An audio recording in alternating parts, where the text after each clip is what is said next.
Hello, what is your name?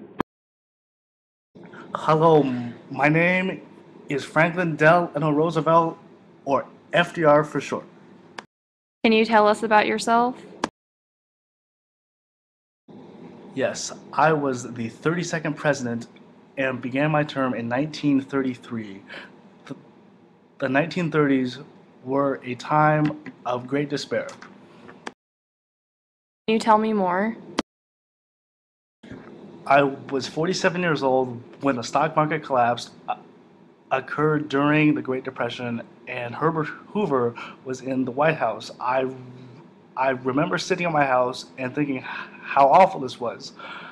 I knew I had to do something, so I decided to run for office. Oh, wow. What does it mean when the stock market collapses? When the stock market collapsed, banks were struggling to borrow money and were unable to pay money back to the people who were keeping their money in the bank. Stocks became worth less money and everything can dry up completely. So you were president 3 years after the stock market collapse. What is something you did while in office to help this crisis?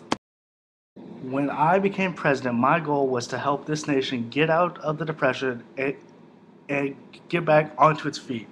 My first piece of legislation was the New Deal. This was initiated in 1933 during the beginning of my presidency, and this lasted till 1936.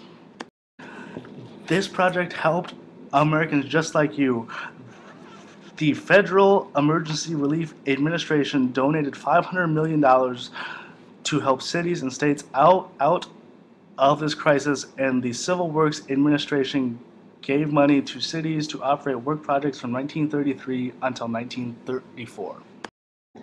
From 1935 to 1936, I started a second New Deal, which included programs to aid farmers and Social Security, which is the one that you are most likely familiar with.